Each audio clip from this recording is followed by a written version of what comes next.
ஓம் சாந்தி. 8/6/2020 சாகார முரளி. இன்று பாபா கூறுகிறார், இனிமையான குழந்தைகளே, இப்பொழுது உங்களுக்கு ஞானத்தின் 3வது கண் கிடைத்திருக்கிறது. ஆகையால் உங்களுடைய கண்கள் எதிலும் மூழ்கிவிடக் கூடாது. கேள்வி: யாருக்கு பழைய உலகத்தின் மீது எல்லையற்ற வைராக்கியம் இருக்குமோ அவர்களுடைய அடையாளங்கள் என்னவாக இருக்கும்? பதில்: அவர்கள் தன்னுடைய அனைத்தையும் பாபாவுக்கு அர்ப்பணம் செய்து விடுவார்கள். எங்களுடையது என்று எதுவும் இல்லை பாபா, இந்த ஷரீரம் கூட எங்களுடையது இல்லை. இது பழைய ஷரீரம், இதையும் விட வேண்டும். இவ்வாறு அவர்களுடைய மோகம் அனைத்தில் இருந்து அறுபட்டு கொண்டே போகும். பற்றற்றவர்களாக இருப்பார்கள். இங்கு இருக்கும் எதுவும் பயன்பட போவதில்லை. இது அனைத்தும் எல்லைக்கு உட்பட்டது என்று அவர்களுடைய புத்தியில் இருக்கும். அடுத்தது முரளியில் பாபா கூறுகிறார், பாபா குழந்தைகளுக்கு பிரம்மாண்டம் மற்றும் சிருஷ்டி சக்கரத்தின் முதல் இடை கடை ஞானத்தை கூறிக்கொண்டிருக்கிறார். இதை வேறு யாராலும் சொல்ல முடியாது. ஒரு கீதையில் மட்டும்தான் ராஜயோகத்தின் வர்ணனை செய்யப்பட்டிருக்கிறது. பகவான் நரனிலிருந்து நாராயணனாக ஆக்குகிறார். அதாவது மனிதனும் தெய்வமாகலாம் என்ற விஷயம் கீதையை தவிர வேற எந்த சாஸ்திரத்திலும் இல்லை. இதுவும் பாபா சொல்கிறார், நான் உங்களுக்கு ராஜயோகத்தை கற்றுக் கொடுத்திருந்தேன். இந்த ஞானம் ஒன்றும் பரம்பரையாக வருவதில்லை என்பதையும் பாபா புரிய வைத்திருந்தார். பாபா ஒரு தர்மத்தின் ஸ்தாபனை செய்கிறார். மற்ற அனைத்து தர்மங்களும் அழிந்து போகும். மற்ற தர்மஸ்தாபகர்கள் தர்மஸ்தாபனை செய்ய வரும் பொழுது எந்த அழிவும் நடப்பதில்லை. இந்த பழைய உலகம் அழியப் போகிறது என்று குழந்தைகளாகிய நீங்கள் புரிந்திருக்கிறீர்கள். நமக்கு தந்தை படிப்பித்துக் கொண்டிருக்கிறார். கீதா ஜெயந்தியையும் கொண்டாடுகிறார்கள். வேதங்களின் ஜெயந்தி எல்லாம் கொண்டாடுவதில்லை. பகவான் ஒருவர்தான். ஆகையால் ஒருவரின் ஜெயந்தியை கொண்டாட வேண்டும். மற்றதெல்லாம் படைப்புகள். அதனிடமிருந்து எதுவும் கிடைக்க முடியாது. ஆஸ்தி தந்தையிடமிருந்துதான் கிடைக்கிறது. மாமா, சித்தப்பா ஆகியவர்களிடமிருந்து எந்த ஆஸ்தியும் கிடைக்காது. இப்பொழுது இவர் உங்களுடைய எல்லையற்ற தந்தை, எல்லையற்ற ஞானம் கொடுக்கக்கூடியவர். தந்தையை தவிர இந்த ஞானத்தை வேற யாரும் புரிய வைக்க முடியாது. இந்த கமல திருவாய் மூலமாக புரிய வைக்கிறார். இது பகவானால் லோன் எடுக்கப்பட்ட வாய் அல்லவா? இதற்குதான் பசு வாய் என்று சொல்கிறார்கள். இவரும் பெரிய தாய் தானே. அதாவது இந்த பிரம்மா பாபா கூட ஞானம் புரிய வைக்கிறார், ஞான பாலனை கொடுக்கிறார். ஆகையால் பாபா சொல்றார், இவரும் பெரிய தாய் தானே. இவர் வாயிலிருந்து ஞானத்தின் மகா வாக்கியங்கள் வெளிப்படுகிறதே தவிர தண்ணீர் அல்ல. பக்தி மார்க்கத்தில் பிறகு பசு வாயிலிருந்து தண்ணீர் வர மாதிரி காட்டியிருக்காங்க. பக்தி மார்க்கத்துல என்னென்ன செய்றாங்க என்று குழந்தைகளாகிய நீங்கள் இப்பொழுது புரிஞ்சிருக்கிறீங்க. இப்பொழுது நீங்கள் மனிதனிலிருந்து தேவதையாக மாறிக்கொண்டிருக்கிறீர்கள். தந்தை ஒவ்வொரு கல்பமும் மனிதனிலிருந்து தேவதை ஆக்குவதற்காக படிப்பிக்கிறார் என்பதும் உங்களுக்கு தெரியும். பாபா எப்படி படிப்பிக்கிறார் என்று இப்பொழுது பார்த்து கொண்டிருக்கிறீர்கள். பாபா சொல்கிறார், என்னை மட்டும் நினைவு செய்யுங்கள், அப்பொழுது உங்களுடைய பாவ கர்மங்கள் அழிந்து போகும் என்று. மனிதனிலிருந்து தேவதையாக மாறக்கூடிய குழந்தைகளுக்குள்ள தெய்வீக குணங்கள் தெரிய வேண்டும். அவர்களுக்குள் கோபத்தின் அம்சம் கூட இருக்காது. சில குழந்தைகளுக்கு கோபம் வந்துவிட்டது என்றால், பாபா என் மூலம் இன்று தவறு நடந்துவிட்டது, நான் கோபப்பட்டு விட்டேன், பாவ கர்மம் செய்து விட்டேன் என்று உடனே எழுதுவாங்க. பாபா என்னை மன்னித்து விடுங்கள் என்று எழுதுவாங்க. மன்னிப்பெல்லாம் கிடைக்காது என்று பாபா சொல்கிறார். இனிமேல் இப்படிப்பட்ட தவறுகளை செய்யாதீர்கள் என்று சொல்வார். மற்றபடி டீச்சர் ஒன்றும் மன்னிக்க மாட்டார். உன்னுடைய மேனர்ஸ் நல்லா இல்லை என்று ரெஜிஸ்டர் காட்டுவார். அதாவது தவறான பதிலுக்கு மார்க்கு போட முடியாது என்று புரிய வைக்கிறார். அதுபோல எல்லையற்ற தந்தையும் சொல்கிறார், உங்களுடைய மேனர்ஸை பார்த்து கொண்டிருக்கிறீர்களா? தினமும் உங்களுடைய சார்ட்டை செக் செய்து கொள்ளுங்கள். யாருக்கும் துக்கம் கொடுக்கவில்லையா, யாரையும் தொந்தரவு செய்யவில்லையா என்று பார்த்து கொள்ளுங்கள். தெய்வீக குணங்கள் கடைபிடிப்பதில் நேரம் எடுத்துக்கொள்ளும் தானே. தேக அபிமானம் உடைவது மிகவும் கடினமானது. எப்பொழுது தன்னை ஆத்மா என்று உணர்கிறீர்களோ அப்பொழுதுதான் பாபாவின் மீதும் அன்பு இருக்கும். இல்லையென்றால் இந்த தேகத்தின் கர்ம பந்தனங்களில் புத்தி தொங்கிக் கொண்டிருக்கும். பாபா சொல்கிறார், நீங்கள் சரீர நிர்வாகத்திற்காக கர்மமும் செய்ய வேண்டும், அதிலிருந்து நேரத்தை ஒதுக்க முடியும். பக்திக்காக நேரத்தை ஒதுக்குவார்கள் தானே. மீரா கிருஷ்ணரின் நினைவில்தான் இருந்தார் அல்லவா, ஆனால் இங்கேதான் மறுபிறவியையும் எடுத்தார். இப்பொழுது குழந்தைகளாகிய உங்களுக்கு இந்த பழைய உலகத்தின் மீது வைராகியம் வருகிறது. இந்த பழைய உலகத்தில் மீண்டும் பிறவி எடுக்கவே கூடாது என்று உங்களுக்கு தெரியும். இந்த உலகமே முடிந்து போக போகிறது. இந்த விஷயங்கள் எல்லாம் உங்களுடைய புத்தியில் இருக்கிறது. எப்படி பாபாவுக்குள் ஞானம் இருக்கிறதோ அதுபோல் குழந்தைகளுக்குள்ளேயும் இருக்கிறது. இந்த சிருஷ்டி சக்கரத்தினுடைய ஞானம் வேற யாருடைய புத்தியிலும் இல்லை. உயர்ந்ததிலும் உயர்ந்த தூய்மையற்றவர்களை தூய்மையாக்கக்கூடிய தந்தை நமக்கு படிப்பித்துக் கொண்டிருக்கிறார் என்ற விஷயம் உங்களுடைய புத்தியிலும் வரிசை கிரமமாக தான் இருக்கிறது. இப்பொழுது இந்த நரகத்தில் இது கடைசி ஜென்மம் என்பது நினைவில் இருக்கிறது. இதற்கு ரௌரவ நரகம் என்று சொல்லப்படுகிறது. அழுக்கு நிறைந்திருக்கிறது. ஆகையால் சந்நியாசிகள் வீடு வாசலை விட்டுவிட்டு செல்கிறார்கள். இப்பொழுது நீங்கள் புத்தியின் மூலம் சந்நியாசம் செய்கிறீர்கள். ஏனென்றால் நாம் திரும்பி செல்ல வேண்டும் என்பது உங்களுக்கு தெரியும். அனைத்தையும் மறக்க வேண்டியதாக இருக்கும். இது பழைய மோசமான உலகம், ஏற்கனவே முடிந்து போன உலகம். வீடு பழசாகும் போது புதிய வீடு உருவாகி தயாராகிறது என்றால் இந்த பழைய வீடு இடிந்து விழப்போகுது என்று புத்தியில் வரும் தானே. அதுபோல இப்பொழுது உங்களுக்கு தெரியும் புதிய உலகம் ஸ்தாபனை ஆகிக் கொண்டிருக்கிறது என்று. இன்னும் கொஞ்சம் நாட்கள் தான் இருக்கிறது. நிறைய குழந்தைகள் வந்து படிப்பாங்க. புதிய வீடு இப்பொழுது உருவாகி கொண்டிருக்கிறது. இந்த பழைய வீடு இடிந்து விழப்போகுது என்ற எல்லையற்ற விஷயங்கள் உங்களுடைய புத்தியில் இருக்கிறது. இந்த பழைய உலகத்தின் எந்த விஷயமும் கடைசியில உதவ போவதும் இல்லை. நாம் இங்கிருந்து போக விரும்புகிறோம். இந்த பழைய உலகத்தில் மனதை ஈடுபடுத்தாதீர்கள் என்று பாபாவும் சொல்கிறார்.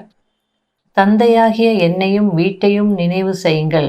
அப்போது பாவ கர்மங்கள் அழிந்து போகும். இல்லை என்றால் நிறைய தண்டனை அடைய வேண்டியதாக இருக்கும். பதவியும் குறைந்து போகும். நாம் 84 பிறவிகள் அனுபவித்தோம். இப்பொழுது தந்தையை நினைவு செய்ய வேண்டும். அப்பொழுதுதான் பாவ கர்மங்கள் அழிந்து போகும் என்ற கவலை ஆத்மாவிற்கு ஏற்பட்டிருக்கிறது.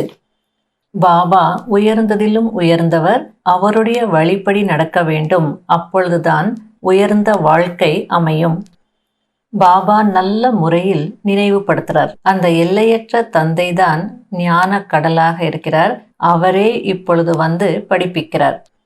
பாபா சொல்கிறார், இந்த படிப்பையும் படியுங்கள், ஷரீர நிர்வாகத்திற்கு வேண்டிய காரியங்களையும் செய்யுங்கள், அதே நேரத்தில் ட்ரஸ்டியாகவும் இருங்கள்.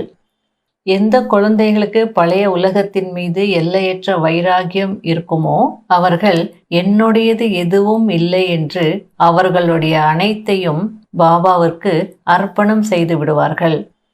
பற்றற்றவர்கள் ஆகிவிட வேண்டும். இதுதான் எல்லையற்ற வைராகியம். இது எல்லையற்ற வைராகியம். அது எல்லைக்கு உட்பட்ட வைராகியம். நாம் சொர்க்கத்திற்கு சென்று நம்முடைய மாளிகையை உருவாக்குவோம். இங்கித்த எந்த பொருளும் அங்கு உதவ போவதில்லை. ஏனென்றால் இது அனைத்தும் எல்லைக்கு உட்பட்டதாகும். இப்பொழுது நீங்கள் எல்லைக்குட்பட்டதிலிருந்து வெளியேறி எல்லையற்றதில் செல்கிறீர்கள். ஆகையால் உங்களுடைய புத்தியில் இந்த எல்லையற்ற ஞானம்தான் இருக்க வேண்டும். இப்பொழுது வேறு யாரிடமும் கண்கள் மூழ்குவதில்லை. இப்பொழுது வீட்டிற்கு செல்ல வேண்டும். ஒவ்வொரு கல்பமும் பாபா வந்து நமக்கு படிப்பித்து பிறகு கூடவே அழைத்தும் செல்கிறார். நாம் திவ்ய திருஷ்டியின் மூலம் புதிய உலகத்தை பார்க்கிறோம். அந்த புதிய உலகத்திற்கு தான் செல்ல வேண்டும். பகவான் ஒருவர்தான், படிப்பிக்கக்கூடியவரும் அவர்தான். ராஜ யோகத்தை பாபா தான் சொல்லிக் கொடுத்திருந்தார். அந்த நேரம் போர் நடந்தது. அநேக தர்மங்கள் அழிந்து ஒரு தர்மம் ஸ்தாபனை ஆனது. ஒவ்வொருவரும் தன்னுடைய முயற்சி செய்ய வேண்டும். பாபா ஷாம் மற்றும் சுந்தரின் ரகசியத்தையும் புரிய வைத்திருக்கிறார். முன்பு ஷியாமாக இருந்தோம், இப்பொழுது சுந்தரராக மாறிக்கொண்டிருக்கிறோம் என்பது இப்பொழுது நீங்கள் அறிந்திருக்கிறீர்கள். கிருஷ்ணர் மட்டும் தனியாக இருந்தாரா என்ன? முழு ராஜ்யமும் அழகாக இருந்தது. இப்பொழுது நாம் நரகவாசியிலிருந்து சொர்க்கவாசியாக மாறிக்கொண்டிருக்கிறோம் என்று உங்களுக்கு தெரியும். ஆகையால் இந்த நரகத்தின் மீது வெறுப்பு வருகிறது. இப்பொழுது நீங்கள் புருஷோத்தம சங்கம யுகத்திற்கு வந்துவிட்டிருக்கிறீர்கள். நிறைய பேர் வருவாங்க. அதுல யார் பாபாவுடைய குழந்தைகளாக மாறுவாங்க? போன கல்பத்தில் யார் மாறி இருந்தார்களோ அவர்கள்தான். சங்கம யுகத்தையும் நல்ல முறையில் நினைவு செய்ய வேண்டும். நாம் புருஷோத்தமர்களாக, அதாவது மனிதனிலிருந்து தேவதைகளாக மாறிக்கொண்டிருக்கிறோம். நரகம் என்றால் என்ன, சொர்க்கம் என்றால் என்ன என்று கூட மனிதர்கள் புரிஞ்சுக்க மாட்டேங்கிறாங்க. சொர்க்கம் நரகம் எல்லாமே இங்கேதான் இருக்கிறது. இங்கு யார் சுகமாக இருக்கிறார்களோ அவர்கள் சொர்க்கத்தில் இருக்கிறார்கள், யார் துக்கத்தில் இருக்கிறார்களோ அவர்கள் நரகத்தில் இருக்கிறார்கள் என்று சொல்கிறார்கள். எத்தனையோ வழிகள் இருக்கிறது தானே. பாபா சொல்கிறார், குழந்தைகள் மீது இன்னும் பற்று இருக்கிறது, அது போக மாட்டேங்குது. மகனுக்கு திருமணம் செய்து வைக்கலாமா என்று கேட்குறாங்க. அதற்கு பாபா சொல்றார், நீங்க ஸ்வர்கவாசி ஆகிறதுக்காக இந்த ஞானத்துல இருக்கீங்க, ஞானத்தை கடைபிடிச்சிட்டு இருக்கீங்க. இன்னொரு பக்கம் உங்க குழந்தைகளை நரகத்திற்கு தள்ள போறீங்களா? செய்து வைக்கலாமான்னு கேக்குறீங்கன்னா பாபா என்ன சொல்வார்? போய் செய்யுங்க. செய்து வைக்கலாமா என்று கேக்குறீங்கனாலே உங்களுக்கு மோகம் இருக்கிறதுன்னு பாபா புரிஞ்சுப்பார். இப்போ பாபா செய்து வைக்க கூடாது என்று சொன்னால் உங்களுக்கு மோகம் இருக்கிறது, ஆகையால் செய்து வைப்பீங்க. அப்ப என்ன ஆகும்? தந்தையினுடைய கட்டளையையும் மீறின மாதிரி ஆயிடும் தானே. மகள் என்றால் அவசியம் செய்து வைக்கணும், இல்லை என்றால் சங்க தோஷத்துல கெட்டு விடுவதற்கு வாய்ப்பு இருக்கிறது. மகன் என்றால் செய்து வைக்க கூடாது, ஆனால் அவ்வளோ தைரியம் வேணும் தானே. ஆனால் பிரம்மா பாபா இது போல செய்து காட்டியிருக்காங்க. பிரம்மா பாபாவுடைய லௌகீக சன் நாராயண் தாதான்னு சொல்லுவாங்க. அவர் ஆரம்பத்துல யஜ்யத்துல இருந்தார், பல வருடங்கள் இருந்தார். அதுக்கப்புறமா வெளியே போயிட்டார். அப்படி வெளியே போகும்போது அவர் பிரம்மா பாபா தன்னுடைய லௌகீக தந்தையிடம் கேட்டார், எனக்கு சேர வேண்டிய ஆஸ்தி எல்லாம் கொடுத்துருங்க, என்னுடைய ஆஸ்தி கொடுத்துருங்க, நான் அதை கொண்டு போய் உலகத்துல நான் வாழ்ந்துக்கிறேன் அப்படின்னு சொன்னார். ஆனால் பாபா அவருக்கு ஒரு பைசாவும் கொடுக்கல. நான் எல்லாத்தையுமே பாபாவுக்கு அர்ப்பணம் செய்துட்டு அதுலேருந்து ஒரு பைசாவும் எடுத்து உனக்கு கொடுக்க முடியாது, அது உனக்கு சொந்தமானது இல்லை அப்படின்னு சொல்லிட்டார். அதுக்கப்புறம் அவர் போயிட்டாரு. அதுக்கு பாபா சொல்றார், நான் செய்து காட்டினேன், அதை பார்த்து நிறைய பேர் செய்தாங்க, ஆனால் அதுக்கெல்லாம் தைரியம் வேணும். வீட்லேயும் நிறைய சண்டை சச்சரவுகளை ஃபேஸ் பண்ண வேண்டியதாக இருக்கும். இப்படி எல்லாம் செய்தால் வீட்டில் சண்டை தான் வரும். இப்போவும் நிறைய தந்தைமார்கள் அப்படி இருக்கிறாங்க. ரொம்ப கரெக்டாக ஸ்ரீமத் படி நடக்கக்கூடியவங்க மகனுக்கு அவங்க திருமணம் செய்து வைக்கிறது இல்லை, அவங்க சொந்தக்காரங்க தான் யாராவது செய்து வைப்பாங்க. இவங்க தேர்ட் பர்சன் போல போய் வாழ்த்திட்டு வருவாங்க. இது சண்டை சச்சரவுகளுடைய உலகம் தானே, முள்ளு காடு தானே, ஒருவரை ஒருவர் வெட்டி கொண்டே இருப்பாங்க. ஆனால் சொர்க்கத்திற்கு கார்டன் என்று சொல்லப்படுகிறது. பாபா முட்களை எல்லாம் மலர்களாக மாற்றுகிறார். நிறைய பேர் ஞானம் கேட்குறாங்க, ஆனால் எங்க புரிஞ்சுக்கிறாங்க? ஒரு காதுல கேட்பாங்க, இன்னொரு காதுல விட்டுடுவாங்க. மனிதர்கள் தன்னை முள்ளு என்று கூட புரிஞ்சுக்கிறதே இல்லை.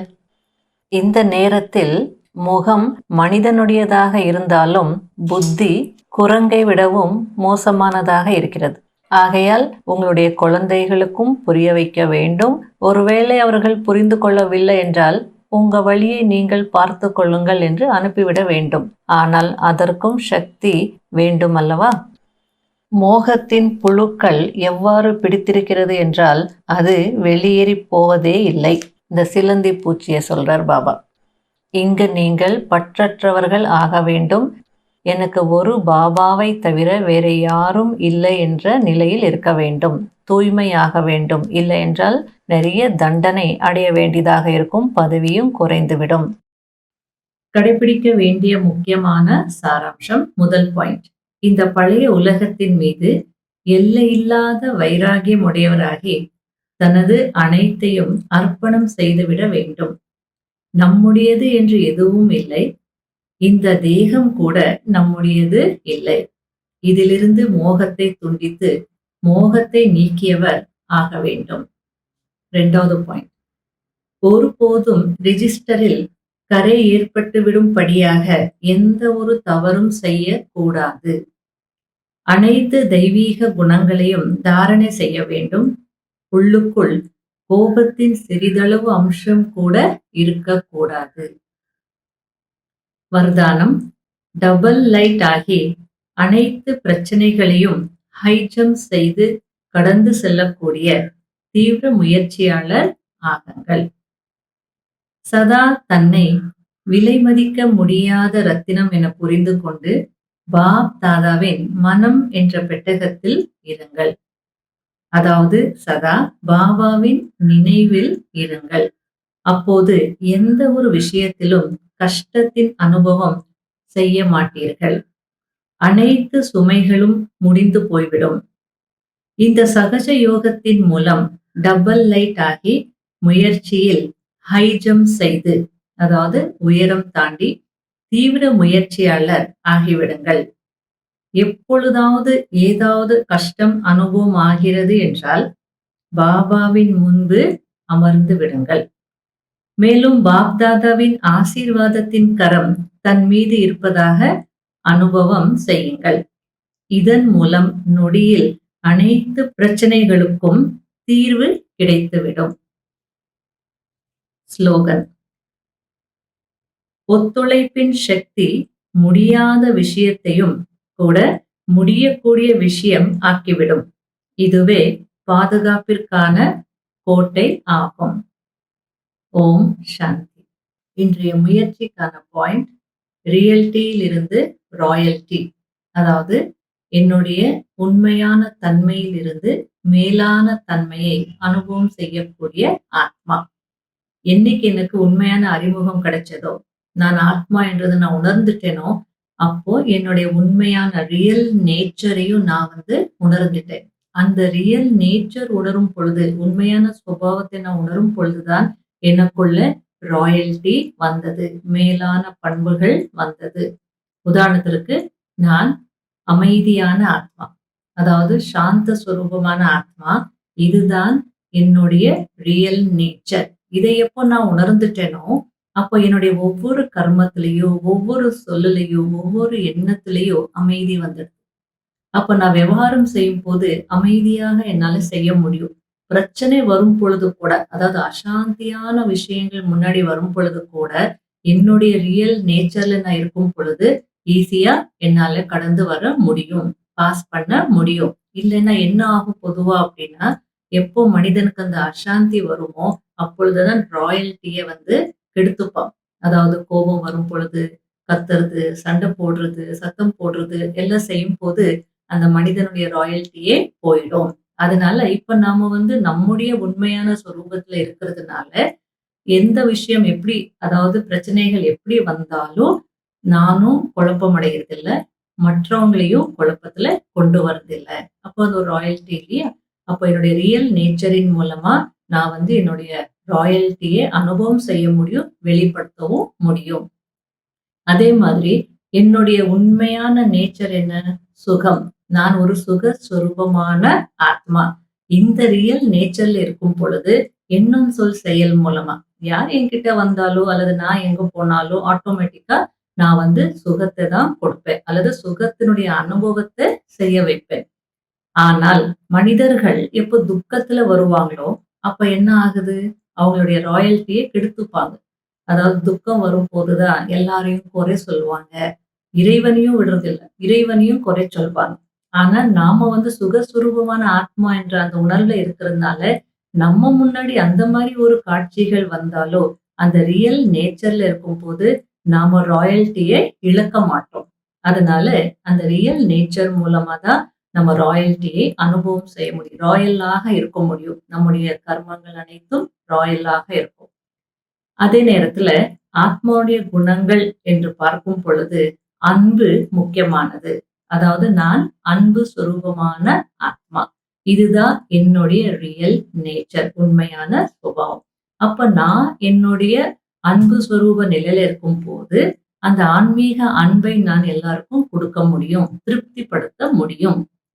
ஆனால் உலகத்துல மனிதர்கள் எப்போ அவங்களுடைய ராயல்டி கெடுத்துப்பாங்க அப்படின்னா, அவங்களுக்கு சுயநல அன்பு இருக்கும். அந்த சுயநல அன்பு வரும் பொழுதுதான் அவங்களுடைய உண்மையான நிலை எல்லாம் வெளிப்படும். அல்லது அவங்க ராயல்டி எல்லாம், "ச்சீ இவங்க நீங்க இப்படிப்பட்டவங்களா?" அப்படின்ற ஒரு நிலைக்கு போயிடுவாங்க. அப்போ அவங்க ராயல்டி எல்லாமே போயிடும். அதனால தான் பாபா சொல்றார், அன்பில இருந்தால், அன்பு ஸ்வரூபத்துல இருந்தால் நமக்குள்ள ராயலான ஒரு குணம் இருக்கு. ஆன்மீக அன்பு. அத நான் அனுபவம் செய்யும்போது, நான் விவகாரம் செய்யும்போது என்னிடமிருந்து அதே ஆன்மீக அன்பு எல்லாருக்கும் போகும். அடுத்தது இது சொரூபத்தின் மூலமா வரக்கூடிய ராயல்டி. இன்னொரு விதத்திலயும் ராயல்டி வரும். அது சம்பந்தத்தின் மூலமா வரக்கூடிய ராயல்டி. இப்ப எனக்கு பாபாவுடன் உண்மையான சம்பந்தம் இருக்கிறது. அந்த ரியல் சம்பந்தத்தின் மூலமா எனக்குள்ள ராயல்டி வந்துடுச்சு. உலகமே ஒண்ணானாலும் நான் எந்த நிலையில இருக்கணும்? எனக்கு ஒரு பாபா தவிர வேற யாரும் இல்ல. இதுதான் உண்மையான சம்பந்தம். அப்போ என்னுடைய அந்த ராயல் குணங்கள் அல்லது ராயல்டி என்னை விட்டு போகாது. உதாரணத்திற்கு நம்ம யாசிக்க மாட்டோம், வேண்ட மாட்டோம், யாருக்கும் அடிமையாக மாட்டோம். என நான் என்னுடைய சம்பந்தம் யாருடன் இருக்கு? அவர் பார்த்துப்பார், செய்வார். அப்படின்ற அந்த உண்மையான சம்பந்தம் இருக்கும்போது என்னுடைய கர்மத்துல கொஞ்சம் கூட ராயல்டி மாறவே மாறாது.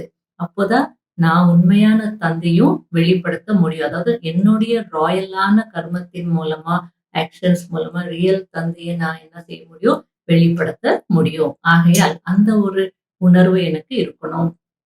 ரியல் ஸ்வரூபத்துல இருந்து அல்லது உண்மையான நிலையிலிருந்து நாம் மேலான தன்மையை அனுபவம் செய்து உலகத்திற்கு பாபாவை வெளிப்படுத்தக்கூடிய ஒரு ஆத்மா. ரியல்டியிலிருந்து ராயல்டி, ராயல்டியின் மூலமா தந்தையை பிரத்யட்சம் செய்யக்கூடிய ஆத்மா. இன்று நாள் முழுவதும் இந்த பயிற்சி செய்து அனுபவம் செய்யணும்.